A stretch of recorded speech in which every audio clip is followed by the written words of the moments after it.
A very good evening to all of you. It's a pleasure to have you join us today for yet another interesting session on brand safety and its importance in today's digital commerce environment. We're sure you will come away from the session with several practical inputs on how to assess and tackle brand safety issues as marketers. In this age where brands are going direct to consumer and aggressively using digital platforms to reach out to their audiences, reputation and positioning of brands play a crucial role in the acceptability of the brands. Given the increasing significance of brand safety, MMA and mFilterIt today unveil India's first brand safety report, which highlights actionable insights on collectively promoting the significance of brand safety, supported by expert views from 20 marketers and experts.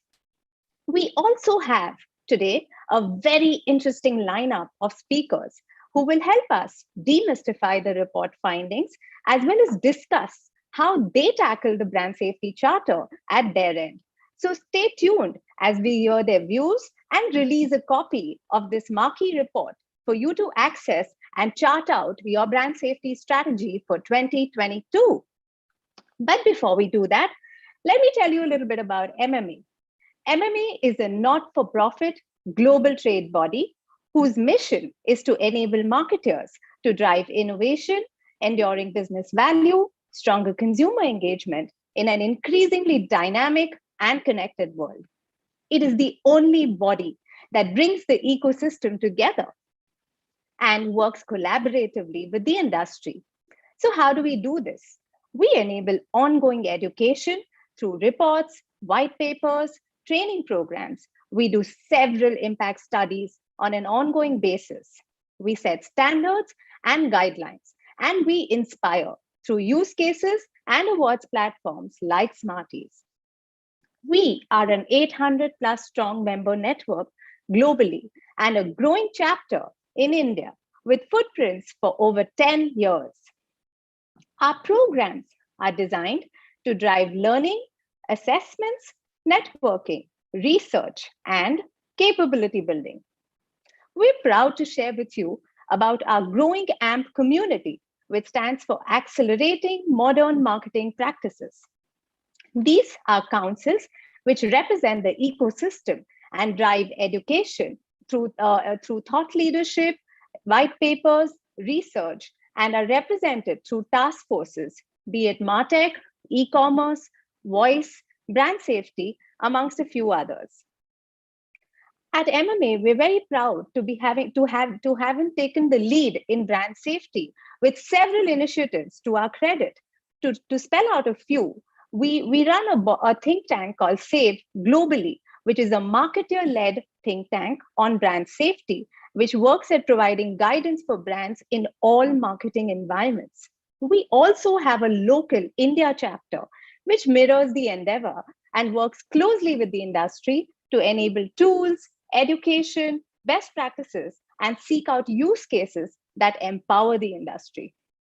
In the past, we've also enabled industry roadshows to assess, combat, and track ad fraud. We're glad to have an active advisory council to enable the brand safety narrative for us in India. Today's webinar covers the findings from the brand safety report, the criticality of brand safety in today's fast accelerating digital environment, with helping us stay up to speed with the evolving brand safety guidelines and understanding the requisites of brand safety better. So before I invite our speakers to take forward this discussion, let me quickly share with you some interesting top lines which set some excellent context to this discussion. So as per our brand safety report, 46% of the brands feel that brand safety is picking momentum in India. And as per the MMA Global report, globally 70% marketers feel the same.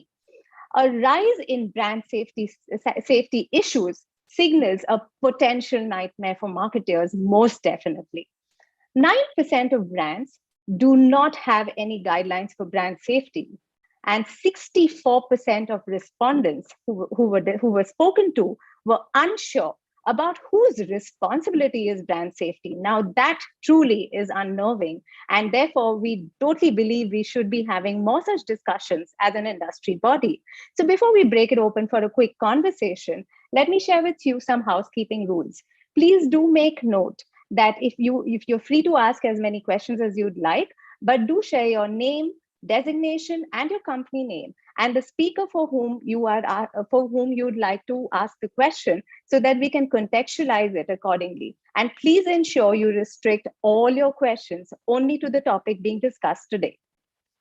With that, I am delighted to introduce Faisal Kavusa, founder TechArc, and Sulagna Kapoor, head of marketing mFilterIt, who will take us through the findings of this exclusive report and take the session forward with the panelists. So over to both of you, and welcome aboard. Hey, thank you, Monica, and good evening, everyone. Good afternoon, everyone.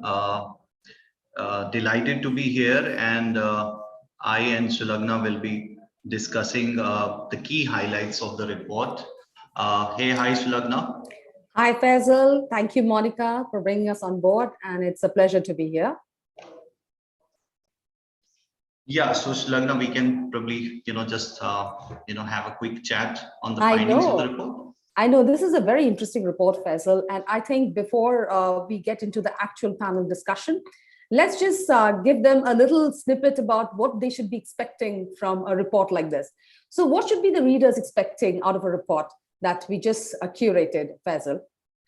Sure. So, Sulagna, if we, go a little, into the past when we were just at the planning stage, so we were very sure that this report should act as a primer, should be very easy to understand. And when we say to understand, so, one of the objectives of this report was that it, kind of uniformly passes on understanding of brand safety amongst various key stakeholders, because a lot of collaboration is required when brand safety is to be addressed internally as well. There is collaboration required between a CIO, CMO, CDO, and other key stakeholders. So keeping that in mind, what we have done, what readers are going to go through in this report is understand brand safety, elements of brand safety, how it is understood in India. Then how brands are tackling with it, what is their understanding about brand safety, what kind of tools and solutions they're using, what are various brand guidelines out there, and of course there is a set of recommendations which has come from very senior and eminent brand custodians out there. Fantastic. So while having said that, so we've set the context here, right? So I'm sure that, we've kind of conducted this study with more than 20 odd brands and very, very marquee brands. So what are the different kind of challenges that are emerging in this space? Can we just talk about it a little? Sure. So as is the theme of today's discussion, there is a fundamental shift which is happening in the digital landscape, which is that digital is now becoming the main medium of trade and commerce rather than just a medium of outreach. Now, obviously, that makes it very critical that a brand is in an environment which is reliable and trustworthy, so that all the stakeholders are very comfortable in engaging. So we would definitely allow readers to go through the report in detail and understand what are the key emerging trends.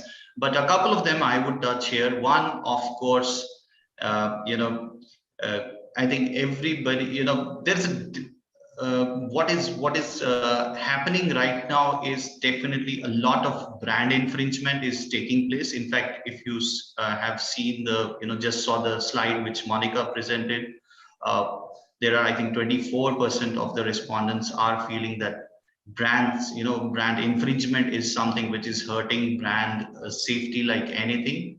A lot of like during the COVID, since COVID started, we saw issues like a lot of fake job advertisements getting posted, which is hampering issue. If I talk of very specific industries in telecom, a lot of fake posts and messages going in the name of operators regarding installation of towers, and that becomes a very big issue out there. So many such things are happening in the name of brand. And then when we look at also the data privacy aspect, there are account takeover issues which are right now very rampant, and that's, I think, another dimension which also becomes critical when we look at the digital commerce thing. Yeah, having said that, Faisal, I think if you remember that mFilterIt actually started this program, which is to do with online community integrity suite, where we kind of tried telling the brand custodians that it's your responsibility to protect your consumers so that they're not, there's no form of infringement that happens with them, any kind of bad experience that they go through, and so on and so forth. But somewhere, I think the understanding or the way they have kind of prioritized this issue is seriously a big thing to be discussed. So what is your take on this online community integrity suite that we have recently launched? So yes, as I said, we as a brand, I think the responsibility along with the partners out there is to create that very, very credible and trustworthy environment, which of course includes customers and the communities that are resulting out of it. I think that's very important in today's time and age. And when we are now, moving towards social commerce and live commerce kind of things, I think managing very trustworthy communities is definitely going to be one of the key, agenda points for marketers going forward. Yeah, I think the brand custodians, I mean, it's like their baby. I mean, they should do everything to protect their child from any harm that could be caused by the digital ecosystem. And that's Absolutely. Becoming a very, very moot point in this discussion. So having said that, what are some of the recommendations that are coming out of this report? Sure. When I'm sure readers will go through the report in detail, so a couple of themes emerge, okay, and that's what is then, contributing or, resulting in the way forward. So there is, owing to I'd say the backgrounds that brand custodians primarily come from, okay, that has a sense of bias in the level and, kind of understanding with regards to brand safety. Okay, so a corporate communication guy understands brand safety entirely differently than a digital, Very true. And so a CIO. So there is a level, different level of understanding. Obviously, what is emanating as one of the key recommendations is that we need to standardize this. Brand safety understanding across the CXO suite needs to be standardized. That's, I think, one of the key recommendations out there. Second, of course, is there's a regional play with a lot of user generated content coming up. Okay, so taking care of content in very regional context becomes critical and important. So that's another area, I think, which comes up. And third, of course, is creating a lot of awareness, which I think this program is a beginning. We should be and have to do a lot more to increase the awareness across. Absolutely, Faisal. I think this is a collaborative effort from a solution provider like us, mFilterIt, and the industry to bring in and focus on an issue that's been plaguing the digital world. And of course, when you touched upon regionalism, I think that's very, very important when it comes to the Indian context, because I think every brand custodian is taking care of just doing the initial blacklisting and understanding how to play it safe. But having said that, not everything comes with a foolproof plan, and therefore the language issues are cropping up. And I'm sure our panelists are going to throw some light on it, and we're going to discuss this in detail in the panel. So moving on to the next question, Faisal, how did we go about with this study? I mean, who all participated? What is the general feedback? Sure. So, when we design any research, we think of which, methodology, which kind of, mode to execute and use. So, looking at the objectives which we were looking at, so that's why we thought, let's have a very qualitative deep dive understanding from the marketeers. So, we obviously, COVID has its play. Ideally, we would have done these face-to-face interactions, so we did them virtually and had a depth, discussion guide, which was, framed, and we, structured our discussion around those very key points which were asked.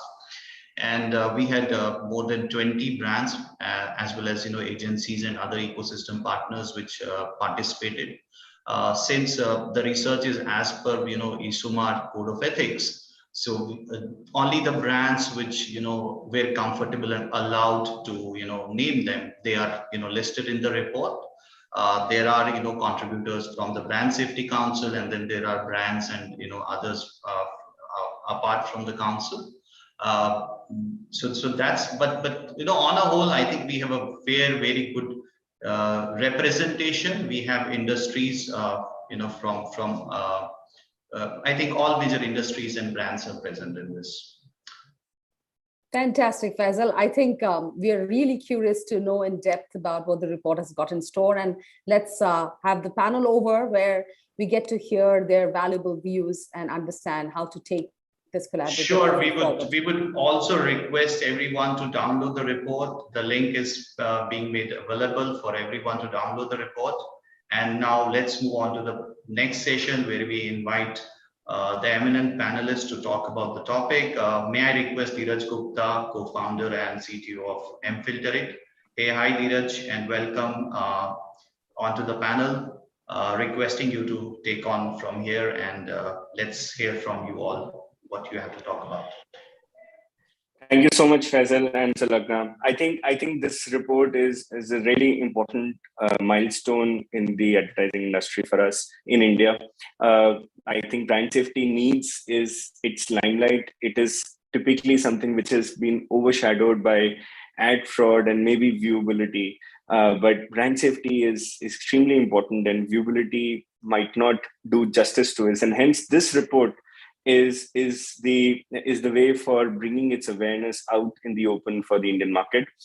I'm excited to bring on board my fellow panelists. Introducing, I have Karthik Shankar coming in from Group M. Welcome, Karthik. I have Anushri, who represents the advertiser side from ITC. Hi, Anushri. Great to have you here on the panel. And then from EY, we have GEETANJALI, who can bring in a more consulting and auditing insights on this whole issue on brand safety. I'm excited. I think the panel is well-rounded. It covers tech, it covers agencies, it covers advertisers, it covers consulting firms. And I think all of these viewpoints are going to make for an interesting play here. Let me begin straight away, Karthik, without wasting more time.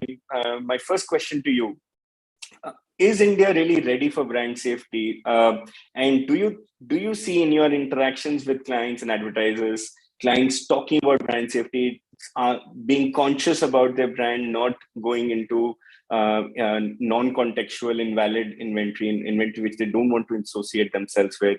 Or do you think the Indian advertising ecosystem is still not ready for a mature concept like brand safety? What's your thought when you're engaging with your clients on this?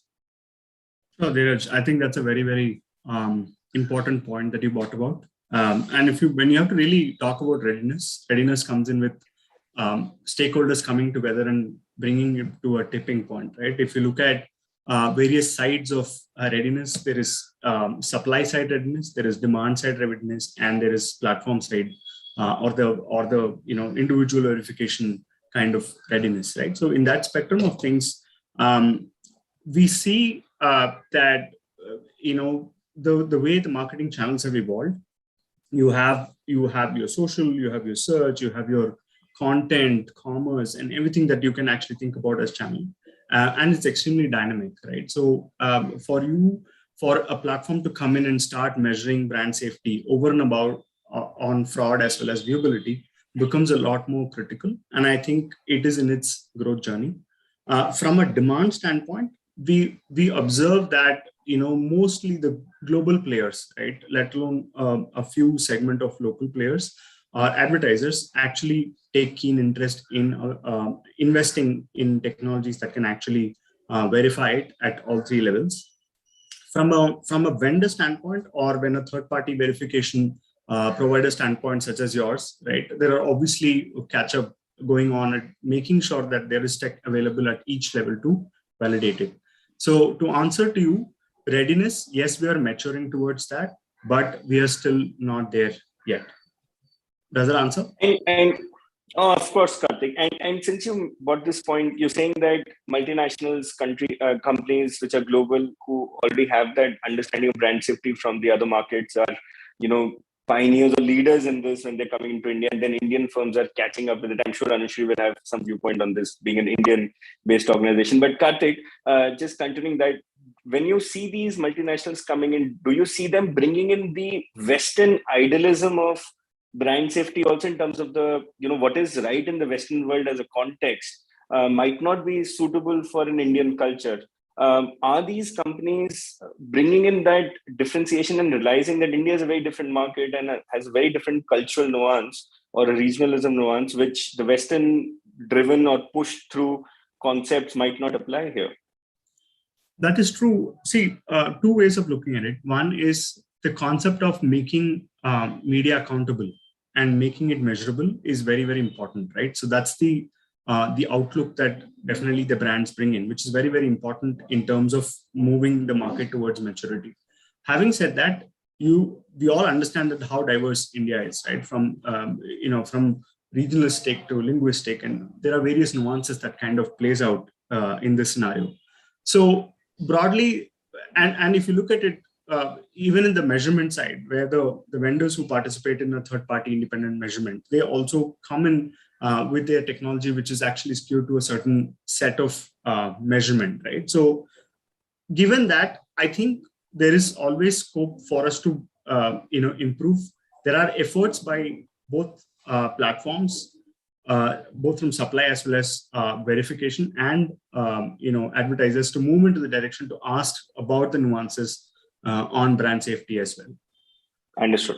As mFilterIt, I can confirm that we are an Indian company and we are homegrown with all the languages and regional nuances which are unique for India, and we definitely support all the diverse languages which this country has. And I think that's a very important play, in my opinion, from a localized brand safety context. Anushri, I'll jump to you. As an Indian advertiser, and Karthik, made a play here and said that, Indian advertisers seem to be, slightly behind in terms of this. What's your take on that? And how do you as ITC deal with brand safety? What is your experience? And have you faced this issue also in your campaigns? And what did you do with it? Right. So I think, I would agree to a large extent, in terms of being, just being laggards when it comes to adopting brand safety. But there has been a latent need for brand safety for all brands. And it has become, that happens always with Indian brands or Indian companies, right? We probably are late entrants to this, but we leapfrog and we really kind of figure this space out, simply because, in the last couple of years, I think digital adoption has reached dimensions which are different from what it was. And I represent CPG, and I'll give you a sense of how it used to be earlier. In most cases, CPG essentially looked at advertising as, to a large extent, upper funnel, right? Now it has gone to full funnel advertising across the board. When it comes to full funnel, there is this entire piece of mid to bottom funnel, which is essentially chasing consumers wherever they are. And that's where the conversation of brand safety, or where is my brand asset or the IP appearing, is that important question that is being asked or even thought about. And that's where this entire, conversation of driving accountability and looking at standardization. I don't think in the last so many years we had so many conversations with our agency partners and publishers alike in terms of looking at even a standardization, a standardized metric of sorts to kind of arrive at what's brand safe and what's not. Of course, there are certain things which are table stakes, right? That polarized content or pornographic content or overtly, provocative content is somewhere my ad should not appear. And that's where I think Karthik spoke about keyword blacklisting or URL blacklisting. Those are things that people have been doing for quite some time. But when the volume of traffic across platforms beyond walled gardens, beyond the so-called safe spaces, as even within walled gardens, it's not safe really. So, and you spoke about languages. Half of the tools don't even recognize that.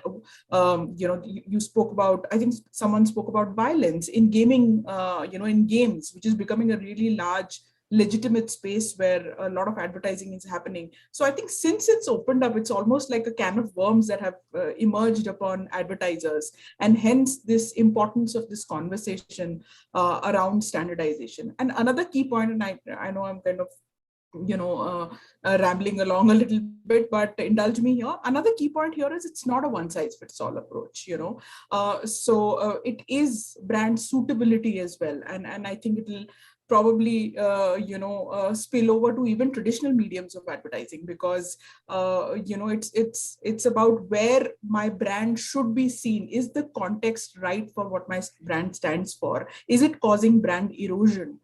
Because that's a large conversation. As soon as you spend enough number of dollars, or if you really find yourself your brands being salient across platforms, the conversation is bound to happen. So I think that's the flux, or that's the transition phase that we are probably all witnessing.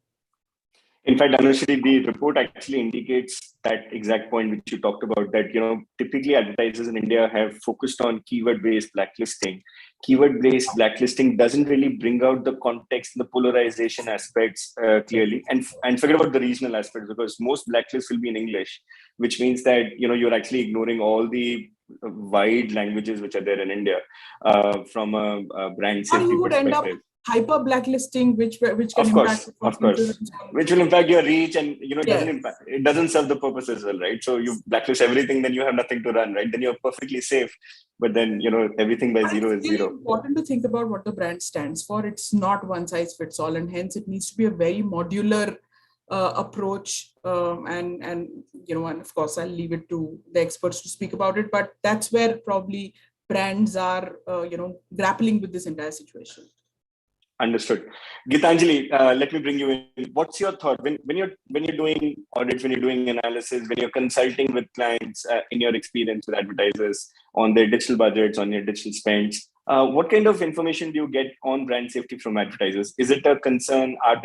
What are they doing about it? And what is your recommendation for advertisers as a consultant for them? Right. So I think a large part of what I heard from Anushri is really what the entire iceberg adds up to, right? Because the early adopters, it's really the pre-COVID, post-COVID thing. So everything that's come in post-COVID means that digital maturity has gone up. With digital maturity, controls have gone up, right? But when we talk about brand safety specifically, I don't think that the concept across the conversations we've had, which have been a handful of the top maybe 20 advertisers in the past year of engaging on this, has largely been that they confuse brand safety with ad fraud and they replace one for the other. It's often understood that contextual agencies, right? Just being contextually relevant in the right space next to the right content is all that brand safety is understood to be, at least in a large part of the mid segment of advertisers that we've spoken to, right? You, of course, have the highly evolved ones who very clearly understand what the metrics are. They have their own, globally led mandate of what content should or should not do, what viewability should or should not be. But I think the concept of what is unsafe and what is brand safe is a bit hazy out there when we speak to advertisers. So at the face of it, they all, there is an understanding that yes, karna chahiye, but when we go deeper into what it means, it's a gray area, right? Also, this whole point of, at the end of the day, you can have a lot of conversations, panel discussions, but when it comes to putting the money on the table, it all comes back to ROI, right? So if you can't demonstrate that if you block what is unsafe, I will still continue to get performance for my brand and marketing investment, I think it's a dead conversation, right? And I think we've seen this in a lot of conversations together as well, Dheeraj, that you have intent, but you are led back by what marketing performance is meant to deliver, right? So you have the kind of brands who are very clear that no matter what, and I call them the purpose-led brands, right? Because if you have purpose and strategy very well defined, and that's much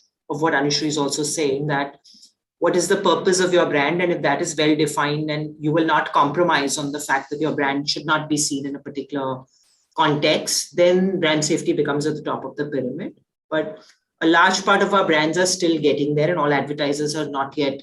While we talk about purpose-led marketing, all of them do not really build their marketing budgets around it. So I think that's where we are today. There's a top of the pyramid, which has evolved. There is the early adopters who COVID has taken to the top of the pyramid in marketing spends, but not in evolution levels. And I think that's where we're trying to educate them on the fact that this actually impacts ROI in ways that they hadn't looked at earlier. Exactly. I mean, I don't think any challenge to your brand should be measured as an ROI, right? It's an investment into your brand. Right. And finally, when you make your balance sheet and you say that this is my brand value, that's where you will get your ROI, right? You don't get your ROI from a marketing campaign on your brand. You build your brand over years. And it's then much like reputation, right? It's much like reputation. Yes. Now, can you quantify that? Absolutely. And now over time, brand tracks are recording that as a measure which is quantifiable. But until that is clearly understood and accepted, this becomes yet another measure to quantify. Absolutely. Karthik, over to you. Recently, Facebook has been in news for a lot of leaks and, in general for a lot of social media platforms. One of the things which has come in consistently is that they have struggled with blocking hate speech and fake news on regional context. I mean, they're able to do that for English language, but the moment you get into the wide levels of variety of languages which are there, most of the machine learning algorithms have failed in that aspect because they're not designed for that, or those are not the priorities for typically most of the platforms. And the Facebook leaks have also indicated the same. With India having such a large number of languages, don't you see that as a very crucial issue? And with advertising agencies relying on platforms, just like Anushri said, right? Walled gardens, safe, trusted, those are the kind of associations which advertisers have. Information like this then puts it into doubt. What's your thought on that? Absolutely. I think I wouldn't restrict myself with a single platform, but good that you kind of brought that out, right? So if you look at we were talking about channels, right? I was also mentioning about how it gets deployed on various keyword level targetings and other things that we kind of look at. There are three layers in which it kind of works, right? The first is the machine itself, right? Filters it out. Second is a manual intervention where there is a moderator who's actually sitting there and checking whether if the content is good or bad and what is actually going in for monetization. Third is a third-party vendor who's actually coming in and do it. So in that spectrum, what machine does is completely within the walled garden, right? The platform itself controls. If you go back to the transparency reports that is being published by Facebook to most of any other large platforms today, the larger and there is a score on how they are able to proactively catch it, right? So like you rightly pointed out, bullying, harassment, and the set of other things that are listed in this report, Facebook was able to capture it only at a 47% accuracy, right? So it's a published report there. I think, and I mean, it's great that they've come out and published it, but what about other platforms not even measuring that, right? And to what level of accuracy are they even doing it? How big is their moderation team who's actually sitting and monitoring across, right? Equally, onto vernacular platforms where now the outburst of short video platforms, the outburst of a lot more platforms where social is the key thing, right? And getting commerce into that, right? Commerce can be added into any of the channels today that you talk about, right? Now when you look at stitching both the lens together, it becomes a lot more difficult for even if you put all three together, right? It's difficult for a brand to kind of go in and invest at scale. So the net point is it needs a lot of forums like these where we talk about why this is very, very critical, right? It is very important that you talk about large platforms to come in and publish what's happening in their systems. Third, it is very, very important for advertisers to take a look at it. How many advertisers actually take brand safety and other metrics as key on their post events, right? So is that, and how do we layer performance on top of that, right? So those are things that are very, very critical, and it definitely needs continuous education, Dheeraj. Correct. Anushri, I'll come back to you with an actor's viewpoint. You talked about CPG, and you also talked about that CPG was typically a very traditional media approach and very upper funnel. And then suddenly with COVID, you went mid to bottom and went full funnel, right? And CPG has generally been one of the biggest spenders in digital or in advertising in general.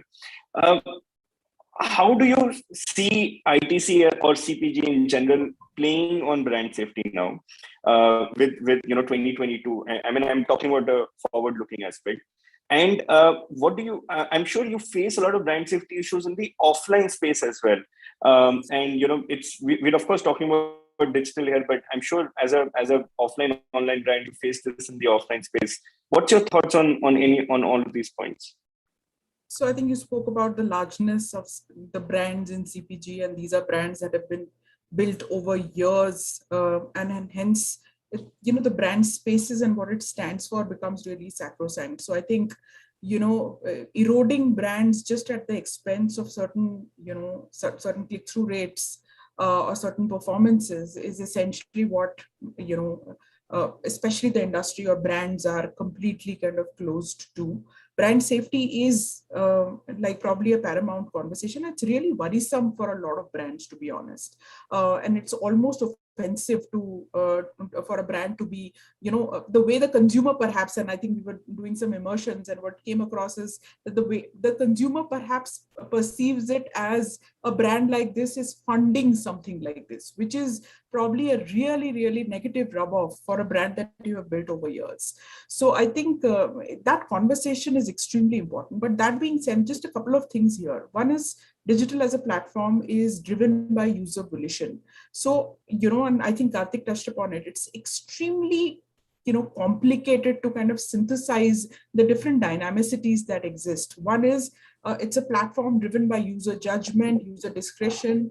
And if you just probably talk about pornography as a space or even sensitive content in that space, what do you designate? One is, of course, completely no. One space exists. Okay, that's a complete no. But there are OTT platforms that are emerging where the consumers, and these are all consumers 18 and above, spending enough and more time. I think there is a little bit of brand suitability which needs to be kind of even thought through. So a playbook essentially needs to find those levers which is more modular in nature and is able to then arrive at what's good for a brand, which is addressing or reaching out to a particular sliver of the TG and stands in this space perhaps because it's what's good for one brand is not right for the other brand. So I think keeping in mind consumer behavior, the medium which is completely driven by user discretion, and what the brand stands for. I think if you straddle all of these together and synthesize the different dynamicities that exist there, and then probably look at some standardized measures or metrics which are recognized by the industry. And I think digital, as the entire space is actually plagued by the lack of standardization, right? But this is a space which is really sensitive to brand owners. So, and especially the ones that probably make the critical mass of spends. So I think that's where the importance of this space comes in. And you rightly said that it's not only true for digital, it is true for any form of medium, because we're talking about context here. You're talking about associations here. You're talking about rub-off with or associations with a particular tone of a media house. A media house stands for something which my brand doesn't really connect with. Would I be a part of advertising in that media house, no matter how many consumers are there? So I think those are, fine, checks and balances one needs to probably work on, and then arrive at a synthesized measure, which is probably useful and usable, because a lot of metrics may or may not be usable by brands across statures, across the life cycle, across which consumer sets that they're talking to. So I think it's not an easy problem to fix.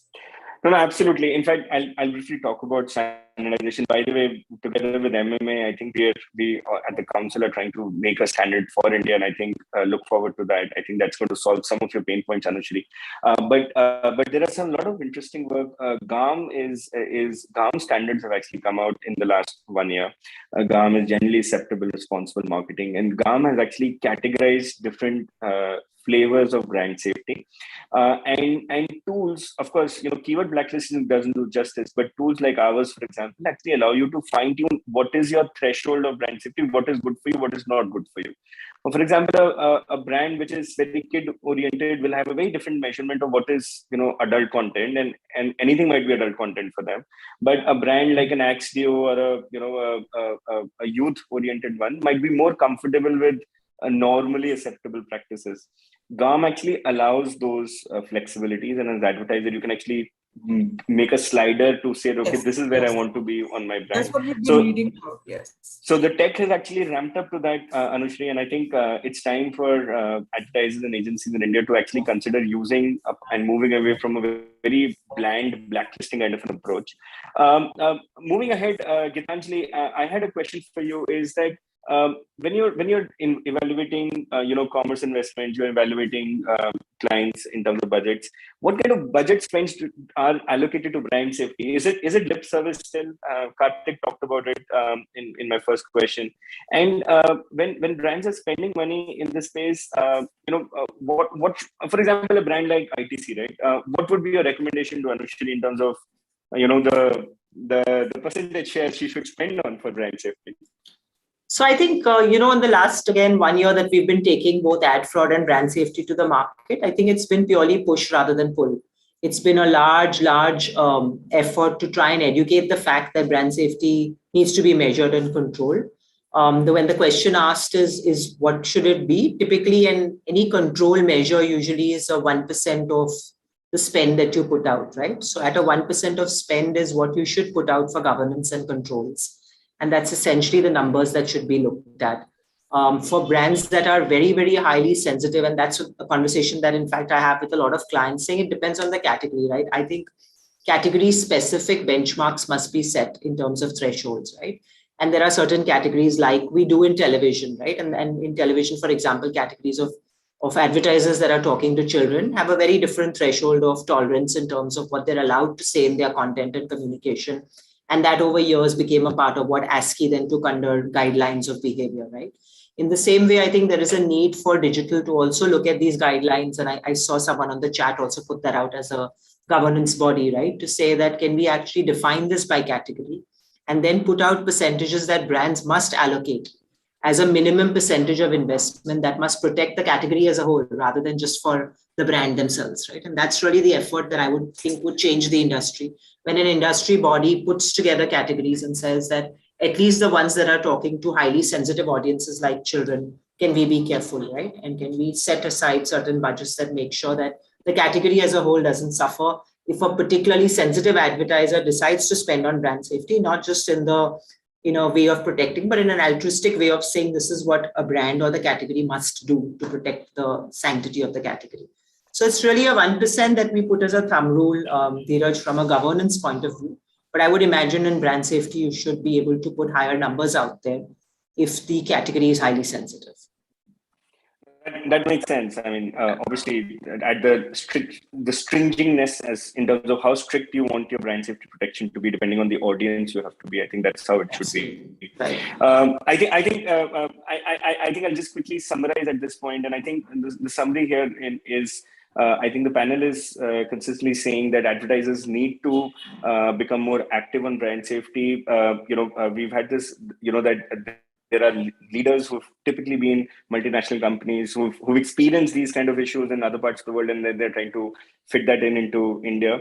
But then brands in India need to also go up into that ladder. And Anush, she was talking that already many of them have because of COVID, but I think it still needs to become a focus area for advertisers. Regionalism is a big issue. The recent social media issues have clearly indicated And there's a question also, Karthik, that 47%, is it there's a question in the audience that is it a deficiency of analytics or an ML? It's actually a deficiency of analytics for sure. And remember that 47% is almost borderline 50% average, right? Which means it's like inky pinky ponky type of a thing, right? You don't know which one is right and which one is wrong. But the summary is that I think it's important for brands to realize that India is very diverse. What you have in the Western world, what is very focused as a keyword blacklisting of the English world, doesn't really fit into the majority of the Bharat construct. And you also talked about, Karthik, about OTTs, regional play. That makes complete sense. I mean, there's so much content in local languages, and there is very little regulation in those places. I mean, some of the larger walled gardens still have something in place, and they have some protection in place. But a lot of these OTTs, it needs a lot of work and needs a lot of transparency from their side. So I think an interesting conversation. I'm open for more questions from the audience. If there are any, please do put in on your chat window. One of the questions which I have received is that there's a customer who's saying that we are spending money on Google, they're spending money on PPC kind of campaigns, and they're basically doing basic backlisting. Should they be worried about brand safety, and should they be actually focusing on that, or should they just consider that the platform is taking care of it? Anyone want to take that up as a question?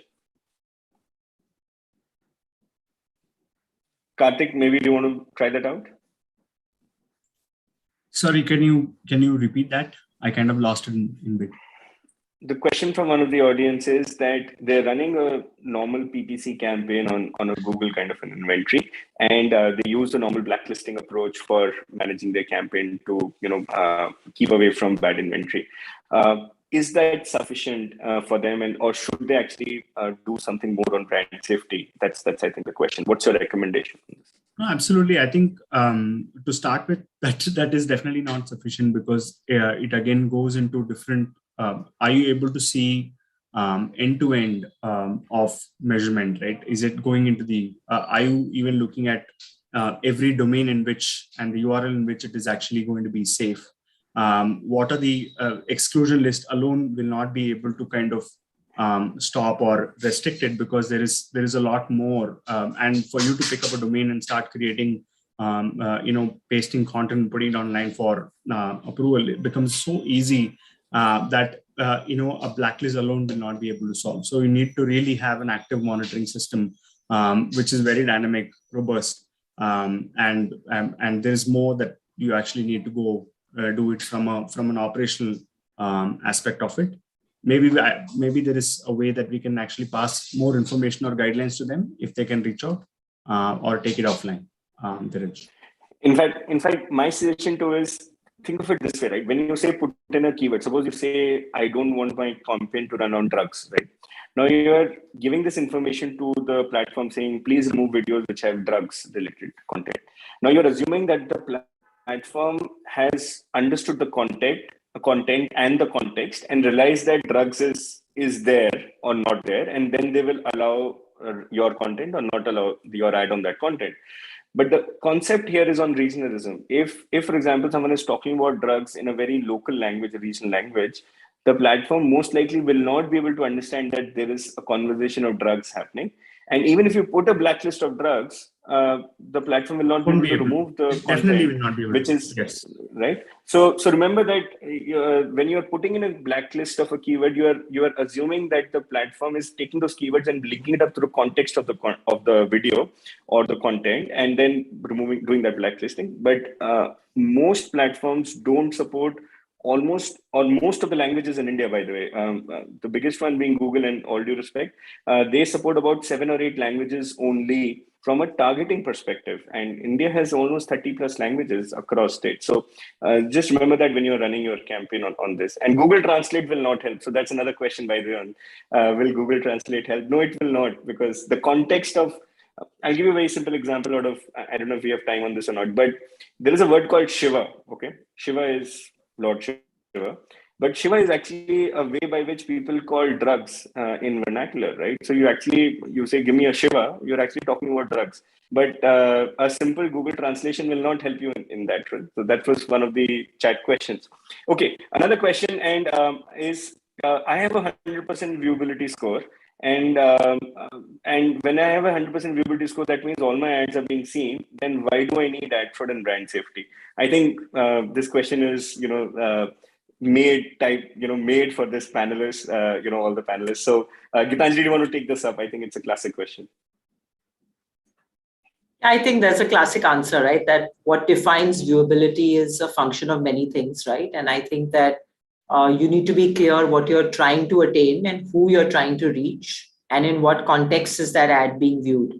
So I think that's what completes the whole viewability question, right? Saying it's not just 100% viewed, but in fact, if you add a layer of bots to it, it could even be viewed by a bot, right? But that's another discussion. The question is, who has viewed it, in what context has it been viewed, and where has it been viewed is really what will define whether it's worked for you or not, right? So you might get all the monies that you want on your view rates, but have you reached the right context and the right people is the question that I think brand safety is trying to address from a negative point of view, right? If you're not talking in the right context and you're not being viewed by the right people and you're not appearing viewed but not appeared next to the right context, then that's again something that doesn't work for you. So it's a typical danger to believe that performance is purely viewability, or that deliveries are purely the number of people you reached. I think it's again the context and the quality of reach that you have achieved, which is where brand safety comes in. In fact, this is an often repeated statement, right? If any source is giving you 100% viewability, then most likely you're dealing with a fraudster, because practically it is impossible to have 100% viewability for any publisher, because it depends on the consumer. If the consumer is not scrolling across, then it's that's not something which the publisher can do something about. So if you're actually seeing a report where you're seeing 100% viewability, my recommendation would be to really deep dive into it and maybe stop, because the chances of you actually dealing with the fraudster are very, very high. So that's the gap between viewability, ad fraud, and brand safety.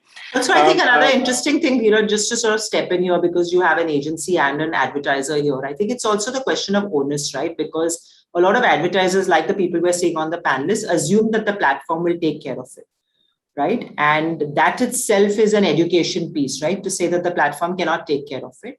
And from an agency perspective, the advertiser expects the agency to take care of it. The agency expects the platform to take care of it, right? And in all of this, there is a droppage or leakage that happens, right? So where does the buck end becomes a question in brand safety. And therefore, I'd like all of us to sort of answer that question to say, how do we make sure that it's everyone doing their bit and more, right? And absolutely, I think, Karthik, what's your thought on this? No, I think from Group M standpoint, we always take the highest level of stringent measures, or at least to get those measures to be adopted for most of the brands. And we take supply side restrictions and making sure that the partner that we work with is pretty clean, or at least abide by most of these policies.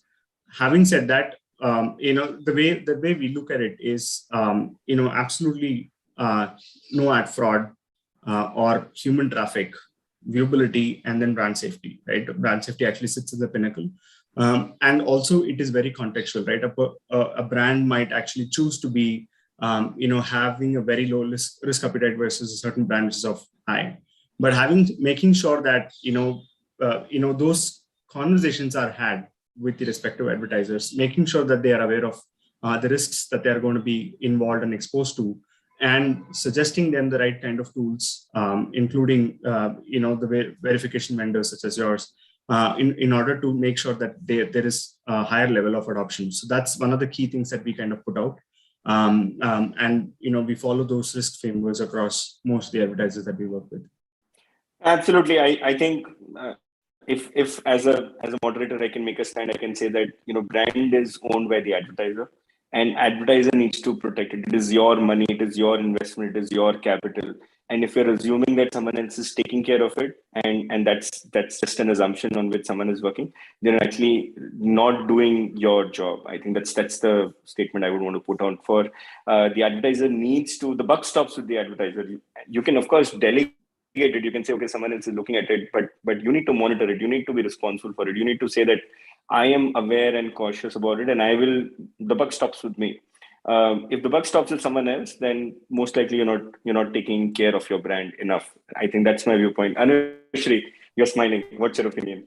So I think, just like everything digital requires a whole lot of awareness. I think that's, and that pull mechanism is going to happen, if there is enough and more awareness. I don't think the extent of harm that, brand unsafe environments can actually cause is a little unknown at this point of time. And I think there is a larger amount of awareness. See, just like, viewability or ad fraud or bot traffic, that's why, tools have found place in the advertising technology mix, right? You always have a impression tracker. You always have a, viewability measurement tool that you're using. And brand safety kind of takes a backseat because people don't really understand the ramifications of what it might entail. So I think a larger awareness of this entire issue amongst brand owners will definitely find a whole lot of adoption of brand safety, because I think it's really close to brand owners' heart, because they've created this brand, their brands for years. Absolutely, I think well put in, Anushri, and I think it's time for them to wrap this up. Thank you so much for participating. I think in this polarized world, in this world where everything is viral, everything is being very very subjective to people's opinion. Everyone has an opinion about everything in this world these days. Brands have a very difficult task of trying to navigate everything. And I think brand safety, or at least the journey of brand safety, needs to begin for every brand. I'm sure it's a journey. It's not a one-stop, something you will enable and it's done. But the journey needs to start sooner than later for most of the brands. Otherwise, this is only going to become worse. Thank you so much for participating with us on this, and I hope this brought more value for the audience. Monica, over to you, and thank you so much for bringing us on this panel. Thank you, everyone. Thanks, everyone. So that's the pleasure is ours, I must say. And whilst I was listening in, I did realize the power of bringing an ecosystem together. Just what we said at the onset, that we do think that when an ecosystem comes together to discuss and solve for marketer challenges, that's when it's absolutely effective. And we did get a flavor of it here as well. So first of all, I'm going to begin by saying a very big thank you to each one of you. I think all of you brought in a great perspective, a rich point of view, and that experience totally made the report findings come alive quite effectively, because there is a lot of what you guys have spoken also captured in the report, and inputs from some of you or most of you are also a part of it, right? So having said that, I'm going to remind our attendees to make sure they download this report, as it is going to be a very useful resource to look at whilst you plan for brand safety in the coming year. MMA has been an integral part of this report, and we think this can be a great refresher for those who still haven't initiated enough around brand safety, and a great go-to resource for those who are already at it. When it comes to creating your blueprint and understanding what are the measures you should take for ensuring a robust brand safety strategy. Having said that, I did hear some really interesting points of views on how important it is to balance ROI as well when you think brand safety, how it is really important to define the purpose of your brand and then decide which is the most suitable environment in which to run your campaigns.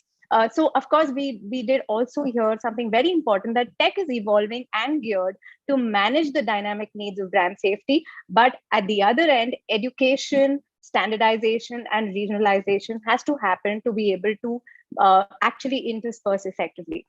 So with that, I'm going to say another round of thank you to our speakers. A big thank you to mFilterIt for collaborating and bringing together such a useful white paper for the industry. Thank you, attendees. Do download a copy of the white paper. The link is shared with all of you. And with that, let me give you a quick update on the next upcoming initiative which MMA has scheduled for the month of November, which is post Diwali. This is a Data Unplugged series where we will share with you nuggets on how to leverage data effectively for marketing. So do make sure you attend the series. You can scan the QR code to register, which is flashed on the screen as I talk. With that, we'll see you soon at our next initiative. A very happy Diwali to all of you. And for more updates, do follow us on our social media handles or visit our website. Have a lovely evening.